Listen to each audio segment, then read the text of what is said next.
media, you know what to do. Hit the like button, subscribe to the channel. Thanks. We got lots of stuff coming up. What's up? So we just finished watching Yeah, we did. We just finished watching stage 2 of the Tour de France. And it was another epic stage. The big boys came to the front, they did what they needed to do. I was hoping that my man Benny would hang in there. It was some tough climbing. It was a little tougher than the classics, but I thought he would at least be able to hang in and have a shot at getting some points and going after the points jersey, but not today. So always got a big up Benny and Gourmet, firstly, and then we get on with the rest of the show. So the show was Tadej and Jonas Vingegaard. But then we can't forget today's winner. Today's winner was Kevin. It sounds like they're saying Vocula, I think, but I think it is Vocula. It looks like Vanculin, but tell me Kevin Vocula, and he basically in the town where they finished, they do 2 loops. And he just rode tempo with the guys. The guys attacked, everyone was attacking one another. But he was able to ride away from everybody on the last climb. And the winner of the polka dot jersey rode really well for Mono X. And it looked like he was fighting for not just the polka dot jersey, but also to get the stage win. But he was unable to get the stage win. And the second place winner of today's stage, and who also has the polka dot jersey, is Jonas Vingegaard, and he's Norwegian, and it looks amazing for Uno X because they got the polka dot jersey, they've been in the break in 2 days in a row, and they're just getting tons of exposure, and the team is like showing itself to be a quality team.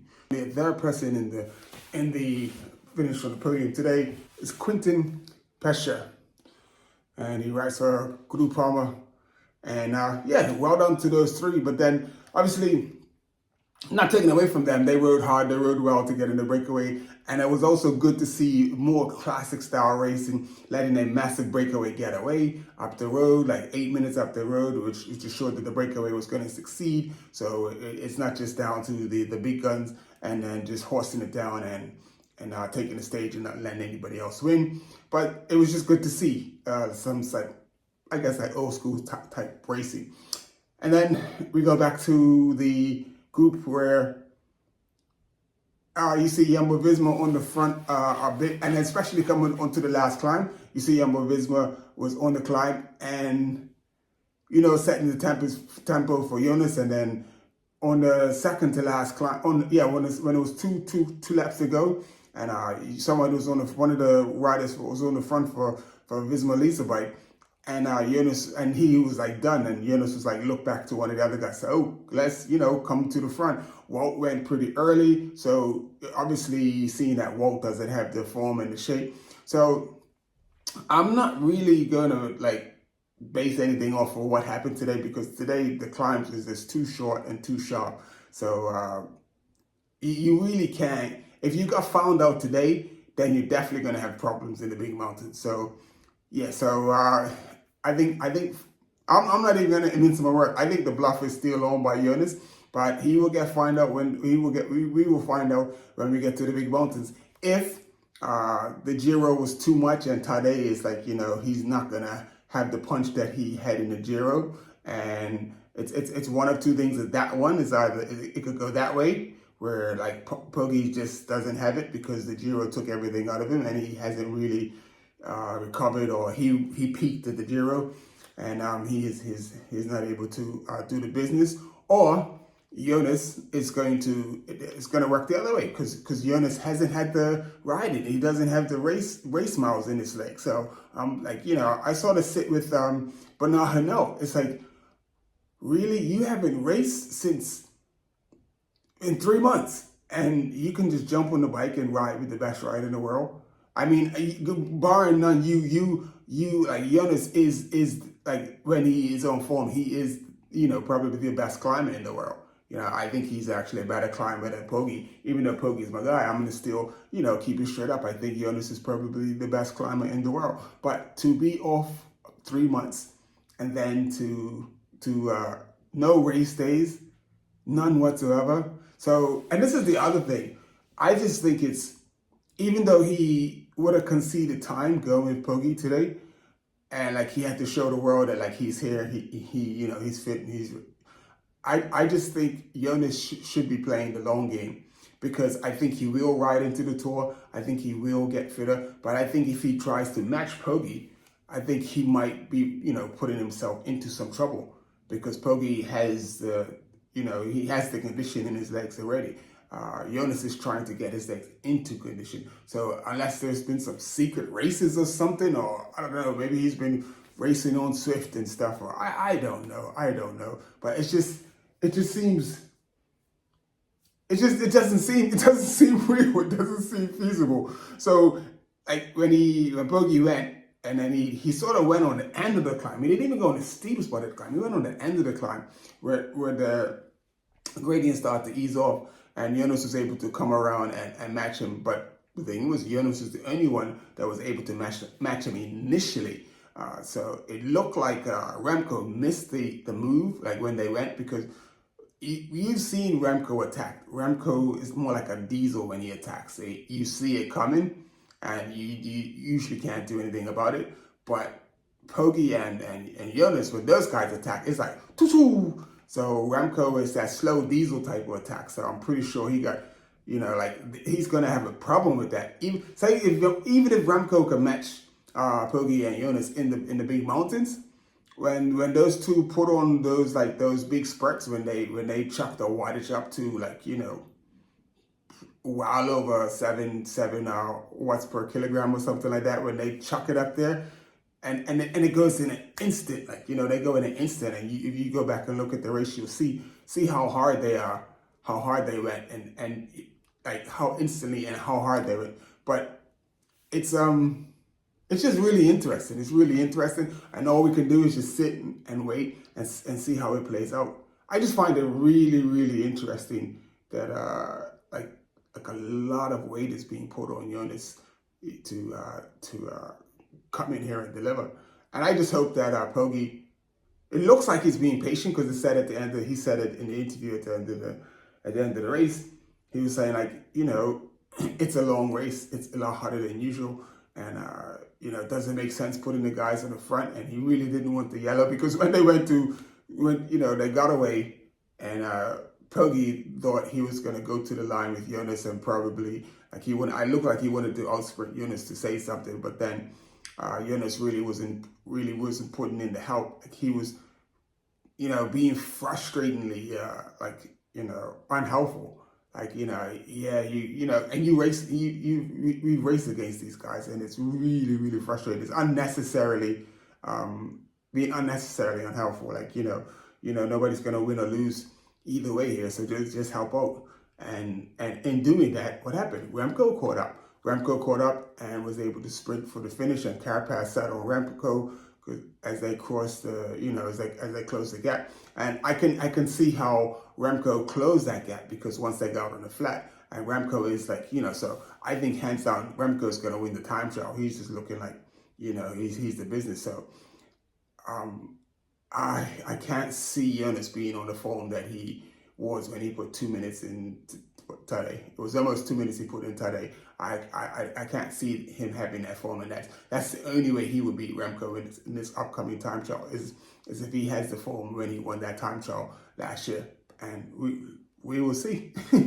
We will see. And the thing is, like, I'm not even gonna miss my words or lie to you, but when you start to see stuff like that, then it makes you wonder. You try to put faith and hope in the sport, but it just makes you wonder, man. You just want to see guys race, and everyone, do it right, and just do it the right way. So, not saying any more to that. And we'll see how it goes for there. So, congratulations to Kevin from ARKEA B&B Hotels, not Samsic, sorry, apologies. They finally got a win in the Tour de France since they started. And I was just thinking, like, when they were Quintana never got so obviously Quintana never got a stage when he was with ARKEA. I thought he did, but I guess he didn't. So that's about it. Let's have a quick look at tomorrow's stage. So tomorrow's stage is classed as a sprinter's stage.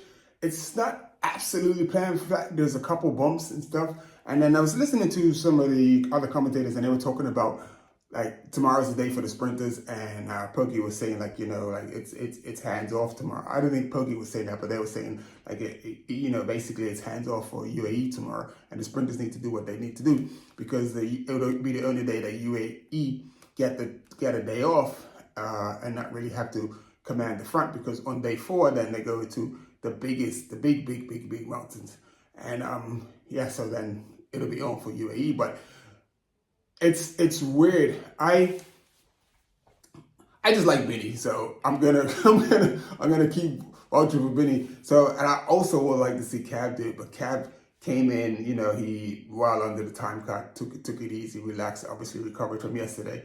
So it's looking like could be a good day for Cab. But at the same time, Cab is in the same boat as Jacobsen. He's in the same boat as Mats Peterson and Jesper Phillips and a whole host of other sprinters, where they've had 2 days where they've had to struggle. And the only person who probably is going to be more, I think it's going to benefit more than the others, is Benny. Because Benny stayed a lot longer than the rest of the sprinters before he tailed off. And I just think after the 2 days, how hard it was, I think Benny has a good chance, even if he doesn't get it tomorrow, of at least getting in the top 3 and getting some quality points tomorrow, some quality green jersey points at the end of the stage. And also, don't forget, if the breakaway doesn't take it, there's also the points at midway through, looks like probably just before halfway. It comes the intermediate sprint. And it's weird how they only have one intermediate sprint now, because before they used to have a number of intermediate sprints. But anyway, that's me. Hope you enjoyed that. Hope you enjoyed today's racing. It was pretty epic to see. You know, it's just so many questions, and it's just pretty epic to see. Yeah, Jonas Vingegaard come out to race, and then also see Remco come out too, and Roglic. My man Marky picked Roglic, and Roglic, and I was just saying this, he just looked, this is the small hills, this is not even a big mountain. So what happens when we get to the big mountains? You know, this is what's happening. So didn't look good for Roglic. Egan Bernal and Pidcock, as you can see, they're in the top 10. Those guys, it looks good for them, well done to them. And yeah, I was just trying to think of what else happened today. Geraint Thomas said like this is, you know, just because such a hard start to the tour that yesterday, you know, blew his doors off, and his legs just wasn't there today, so he just rode as hard as he could, as long as he could. But then he has a flat day, so hopefully he gets to sit in and recover a little bit tomorrow. But that's about it in this movie. You see, say it with your legs media. This is the YouTube channel that you're looking at. This is my YouTube channel. Go to the page, watch some more videos. I got tons of videos up there, tons of videos you can watch. All types of stuff, and from most of the classics. I attended most of the classics this year. Let me see. Yeah, I attended most of the classics this year. So go check them out. All right, so that's it. I don't want to keep you too long, and see ya tomorrow.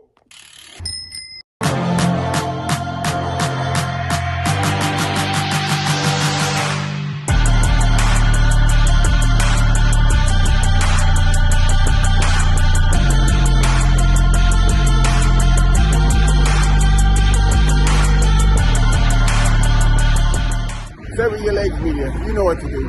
Hit the like button, subscribe to the channel. Thanks. We got lots of stuff coming up.